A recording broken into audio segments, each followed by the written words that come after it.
السلام علیکم ورحمۃ اللہ وبرکاتہ۔ اعوذ باللہ من الشیطان الرجیم، بسم اللہ الرحمن الرحیم۔ آج ہم ان دعاؤں کا ذکر کریں گے جو درود کے بعد صلاۃ میں ہم پڑھتے ہیں۔ پہلی دعا ہے رب اجعلنی مقیم الصلاۃ ومن ذریتی، ربنا وتقبل دعا، رب اغفر لی ولوالدی وللمؤمنین یوم یقوم الحساب۔ My Lord, make me an establisher of prayer, and many from my descendants. Our Lord, and accept my supplication. Our Lord, forgive me and my parents, and the believers the day the account is established. رب مجھے بھی صلاۃ قائم کرنے والا بنا اور میری اولاد میں سے بھی، اے ہمارے رب، اور میری دعا قبول فرما۔ اس دن میری بھی مغفرت فرما، میرے والدین کی بھی اور ان سب کی جو ایمان رکھتے ہیں۔ یہاں اس دعا میں صلاۃ قائم کرنے کی بات کہی گئی ہے، اپنے بارے میں اور اپنی اولاد کے بارے میں، اور مغفرت کی دعا کی گئی ہے اپنے بارے میں، اپنے والدین اور مومنوں کے بارے میں، مومنین کے بارے میں۔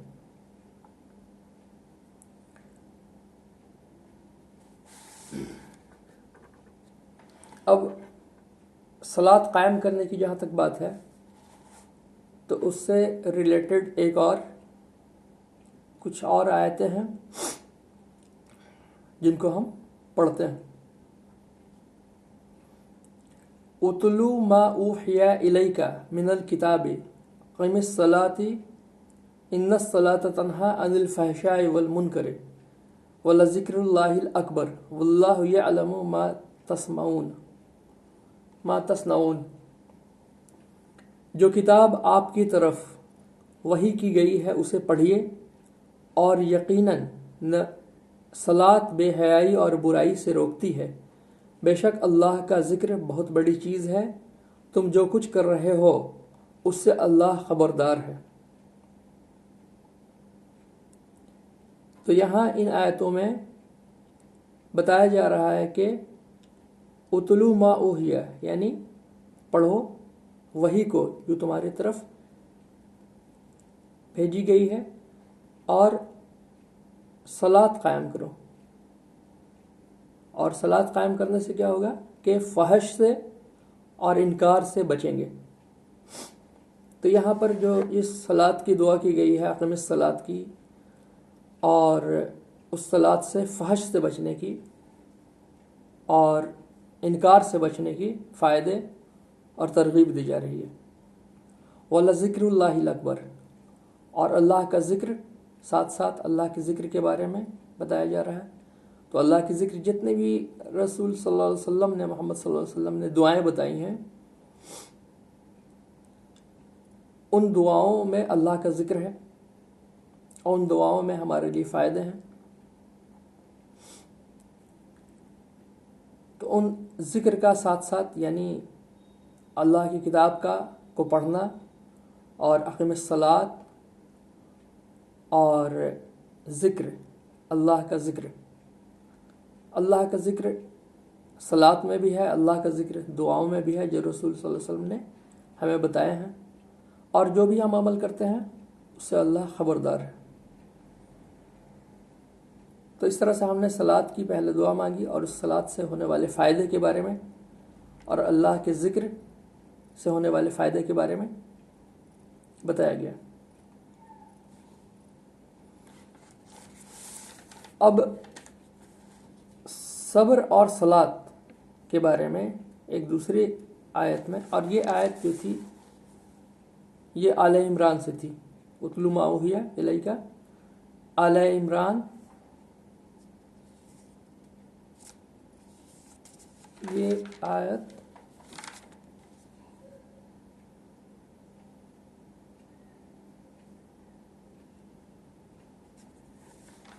تو ایک اور آیت ہے جس میں وَاسْتَعِينُوا بِالصَّبْرِ وَالصَّلَاةِ إِنَّهَا لَكَبِيرَةٌ إِلَّا عَلَى الْخَاشِعِينَ، جو کہ سورہ بقرہ آیت نمبر 45 سے لی گئی ہے۔ وَاسْتَعِينُوا بِالصَّبْرِ وَالصَّلَاةِ إِنَّهَا لَكَبِيرَةٌ إِلَّا عَلَى الْخَاشِعِينَ خَاشِعِينَ الَّذِينَ يَظُنُّونَ أَنَّهُم مُّلَاقُو رَبِّهِمْ وَأَنَّهُمْ إِلَيْهِ راجعون، یعنی کہ and seek help through patience and prayer, and indeed it's difficult except for the humbly submissive to Allah۔ وہ جانتے ہیں کہ وہ بے شک اپنے رب سے ملاقات کرنے والے ہیں اور یقیناً وہ اسی کی طرف لوٹ کر جانے والے ہیں۔ یہاں پر صبر اور صلات کی بات کی جا رہی ہے، تو ایک اور عمل کے بارے میں صلات کے علاوہ ذکر آیا ہے، یعنی ان آیتوں میں جو ہم ذکر کریں گے ان میں صلات، چونکہ ہم نے دعا کی ہے صلات قائم کرنے کی، تو اس صلات سے جڑے ہوئے کچھ اور بھی عوامل جو ساتھ میں ذکر قرآن میں آیا ہے جن کا، وہ ہے صلات کے ساتھ ساتھ کہیں صبر کا ذکر آیا ہے، کہیں تقوی کا ذکر آیا ہے، اور کہیں انفاق کا ذکر آیا ہے، یعنی کہ خرچ کرنے کا ذکر آیا ہے، جو اللہ نے دیا اس میں سے خرچ کرنے کا ذکر آیا ہے۔ تو تقوی، صبر، صلات اور اللہ کے راہ میں خرچ کرنے کے بارے میں ذکر آیا ہے، ان کے ساتھ ساتھ جو ہے الگ الگ آیات میں ذکر آیا ہے ساتھ میں۔ تو یہاں پر صبر اور صلات کے بارے میں ذکر آیا، تو صبر اور صلات سے مدد لینے کے بارے میں آیا ہے، اور یہ بہت بڑی چیز ہے ان کے لیے جو ہے سوائے ان کے لیے جو کہ اللہ سے ڈرتے ہیں، اور وہ اللہ سے ڈرتے ہیں تو کیسے ڈرتے ہیں کہ وہ اللہ سے ملاقات کے بارے میں یقین رکھتے ہیں اور اللہ کی طرف رجوع ہونے پر یقین رکھتے ہیں، تو ان کے لیے صبر میں آسانی ہے، ان کے لیے صلات میں آسانی ہے۔ اور کچھ اور آیتیں ہیں جن میں جو ہے صبر اور تقوی کے بارے میں ساتھ میں ذکر ہے، جیسے کہ لَتُبْلَوُنَّ فِي أَمْوَالِكُمْ وَأَنفُسِكُمْ وَلَتَسْمَعُنَّ مِنَ الَّذِينَ أُوتُوا الْكِتَابَ مِنْ قَبْلِكُمْ وَمِنَ الَّذِينَ أَشْرَكُوا أَذًى كَثِيرًا أَوْ تَصْبِرُوا وَتَتَّقُوا فَإِنَّ ذَلِكَ مِنْ عَزْمِ الْأُمُورِ۔ یہ سورہ آل عمران آیت نمبر 186 میں بیان کیا گیا ہے۔ You will surely be tested in your possessions and in yourselves, and you will surely hear from those who were given the scripture before you and from those who associate others with Allah much abuse. But if you are patient and fear Allah, indeed that is of matters, that means worthy of determination، من عزم الامور، یعنی یہ determination سے related ہے، من عزم الامور، how much you are determined۔ تو اس ڈٹرمنیشن میں کن عمل کا ذکر ہے؟ تو تصبروا وتتقوا، یعنی کہ صبر اور تقوی ساتھ میں ذکر ہے، اور یہ کنڈیشن بتایا گیا ہے جبکہ آپ کے اوپر جو ہے مشرک اذًا کثیر تکلیف دیتے ہیں، بہت زیادہ تکلیف دیتے ہیں، اور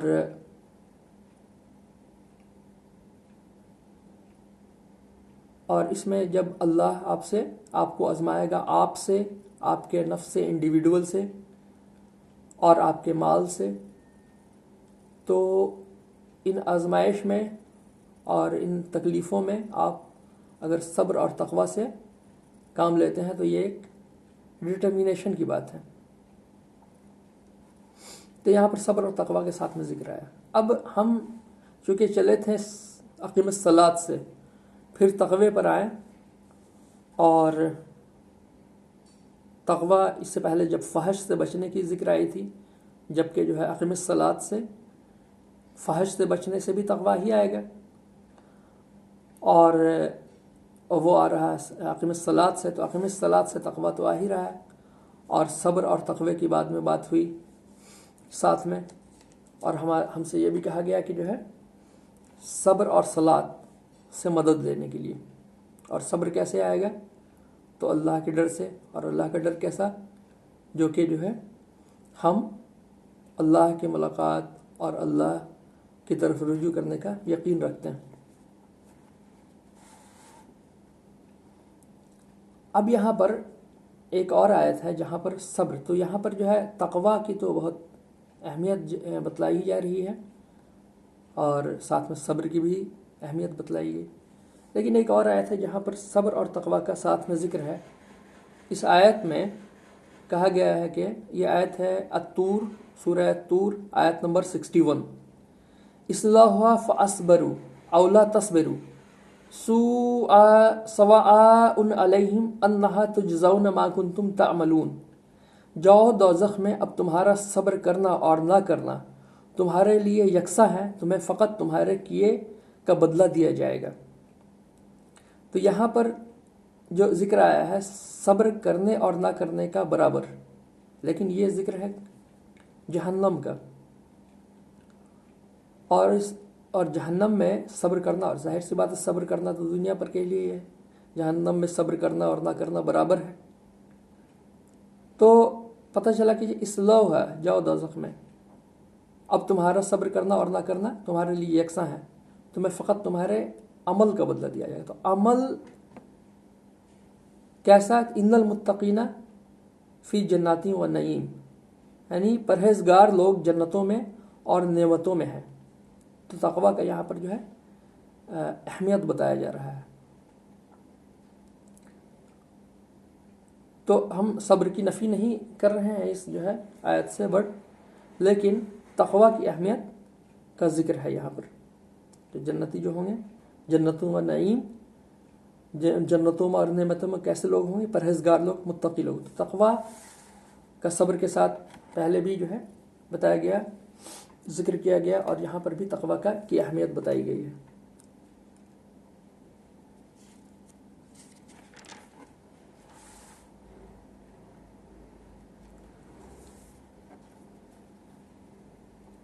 اور ایک اور آیت ہے جس میں کہا گیا ہے کہ قرآن کہتا ہے کہ اولئک الذین اشتروا الضلالۃ بالہدی والعذاب بالمغفرہ فما اصبرهم علی النار. یہاں بھی جہنم کا ذکر آیا ہے. یہاں پر بتایا جا رہا ہے کہ those are the ones who exchanged guidance for error and forgiveness for punishment, how patient they are in pursuit of fire. یعنی کہ جنہوں نے ہدایت کے بدلے ضلالت کو چن لیا، پسند کیا، اور جنہوں نے مغفرت کی جگہ پر عذاب کو پسند کیا، اور وہ کیسے جو ہے جہنم میں یعنی آگ میں، عذاب میں، آگ کے عذاب میں کیسے صبر کر سکتے ہیں.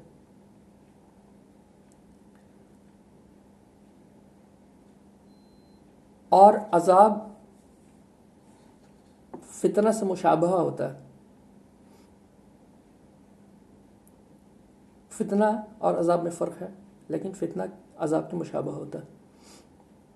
تو مغفرت کو چن لیا، اور ہدایت، مغفرت کو جنہوں نے چنا، ہدایت کو جنہوں نے چنا، اور جنہوں نے ہدایت کے بدلے اور مغفرت کے بدلے ضلالت کو اور عذاب کو چنا، ان کا ذکر ہے اس آیت میں.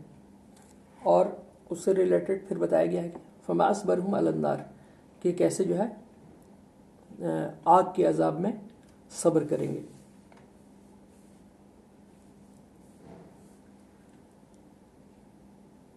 اس کے بعد جو ہے ذکر ہے، کرتے ہیں ہم ایک اور آیت کا جس میں بتایا گیا ہے والذین یصلون ما امر اللہ بہ ان یوصل ویخشون ربہم ویخافون سوء الحساب والذین صبروا ابتغاء وجہ ربہم او قاموا الصلاۃ وانفقوا رزقناہم سرا وعلانیۃ ویدرؤون بالحسنۃ السیئۃ اولئک لہم العقبی الدار. اور اللہ نے جن چیزوں کا جوڑنے کا حکم دیا ہے وہ اس سے جوڑتے ہیں اور وہ اپنے رب سے ڈرتے ہیں، حساب کی سختی کا اندیشہ کرتے ہیں. And those who are patient, seeking the continence of their Lord, and establish prayer and spend from what we have provided for provided for them secretly and publicly, and prevent evil with good. Those will have the good consequences in part of the earth where one lives. تو یہاں پر ساتھ میں صبر کے ساتھ ساتھ یہاں پر بتایا کچھ اور صبر اور اقام الصلاۃ، جس کے بارے میں مدد کے لیے بھی حکم آیا تھا کہ مدد لیں صبر سے اور صلاۃ سے، ان کا ذکر ہے. اس کے ساتھ ساتھ جو ہے انفاق کا، یعنی کہ جو ہے خرچ کرنے کا، جو ہے اللہ کی راہ میں خرچ کرنے کا، جو بھی اللہ نے دیا ہے اس میں سے رزقناہم انفقوا رزقناہم سرًا وعلانیۃ، چھپے یا کھلے خرچ کرنے کا جو ہے. اور یہ جو ہے بالحسنۃ السیئۃ، اور اس کے بارے میں کہا گیا ہے کہ جو ہے those will have which prevent evil from with good, prevent evil with good بالحسنۃ السیئۃ، سیئات کو حسنات میں بدلتے ہیں. اولئک لہم العقبیٰ الدار، عقبیٰ الدار جو ہے یعنی پارٹ آف ارتھ جو ہے ان کے لیے عاقبت کا ہے، باقی رہنے والا عاقبت کا. تو یہاں پر جو ہے صبر اور صلاۃ کے علاوہ اللہ کی راہ میں خرچ کرنے کا بھی حکم ہے. تو اس طرح سے اس دعا کے ساتھ ساتھ قرآن کی چند آیت جو ہم لوگوں نے سنی اور پڑھی، اس میں کچھ عمل کے بارے میں ذکر آیا، یعنی صبر اور صلاۃ اور تقوی اور اللہ کی راہ میں خرچ کرنا، یہ سب جو ہے اصل میں خیر کے کام ہیں. تو جیسے کہ جو ہے ایک اور قرآن کی آیت ہے جس میں بتایا گیا ہے کہ وَأَنَّهُ لَحِبُّ الْخَيْرِ لَشَدِيدٌ، اور یہ خیر کی محبت میں بہت شدید ہے. تو خیر کی محبت نہ کر کے بلکہ خیر عمل میں خیر سے اور اللہ کی شدید محبت ہونی چاہیے. خیر سے شدید محبت نہیں بلکہ اللہ سے شدید محبت، اور اس کے لیے اللہ کے مرضی کو رضا کے لیے خیر والے عمل کرنا چاہیے. جیسے کہ ذکر آیا ہے ایک اور آیت میں یومئذ یصدر الناس اشتاتا لیروا اعمالهم فمن یعمل مثقال ذرۃ خیرا یرہ ومن یعمل مثقال ذرۃ شرا یرہ. یعنی کہ اس دن تمہارے سارے اعمال جو ہیں اللہ ظاہر کر دے گا. جو اعمال تمہارے خیر کے ہوں گے تھوڑے بھی ذرہ برابر بھی وہ بھی ظاہر کر دے گا، اور جو شر کے اعمال ہوں گے وہ بھی ذرہ برابر ہوں گے ظاہر کر دے گا. تو اصل میں بات ہوتی ہے کہ جو ہے خیر والے عمل کی. اور آخر میں جو ابو بکر صدیق رضی اللہ تعالیٰ عنہ کو دعا بتائی گئی تھی جو کہ درود کے بعد پڑھتے ہیں، پہلی دعا کے علاوہ اس کا بھی ذکر کرتے ہیں. اللہم انی ظلمت نفسی ظلما کثیرا ولا یغفر الذنوب الا انت فاغفر لی مغفرۃ من عندک وارحمنی انک انت الغفور الرحیم. O Allah, I have considerably wronged myself. There is none to forgive the sins but you. So grant me forgiveness and have mercy on me. You are the most forgiving, the most compassionate. تو اللہ کے رسول صلی اللہ علیہ وسلم نے یہ ابو بکر صدیق رضی اللہ عنہ کو دعا سکھائی. تو اس میں مغفرت تو اس میں بھی مانگی گئی ہے دعا مغفرت کی، اور مغفرت کی دعا ابراہیم علیہ السلام نے جو دعا مانگی تھی پہلی اس میں بھی مانگی گئی ہے. مغفرت تو دونوں میں ہے. یہاں پر ایڈیشنلی رحم کی دعا بھی مانگی گئی ہے. تو غفور الرحیم سے اللہ کو یہاں سے بولا گیا غفور الرحیم. اور قرآن کی آیت ہے سورہ نصر میں، جبکہ اذا جاء نصر اللہ والفتح ورأیت الناس يدخلون فی دین اللہ افواجا فسبح بحمد ربک واستغفرہ انہ کان توابا، یعنی کہ جب فوج در فوج ایمان میں داخل ہونے لگے لوگ تو وہاں پر مغفرت کی دعا کیجیے، اللہ تعالیٰ غفور الرحیم ہے، اللہ تعالیٰ جو ہے توبہ قبول کرنے والا ہے، مغفرت کا فرمانے والا ہے۔ تو عوام اور خاص کے لیے یہ دونوں دعائیں ہیں، دونوں ہی دعائیں ہیں جو نماز میں درود، صلاۃ میں درود کے بعد پڑھی جاتی ہیں۔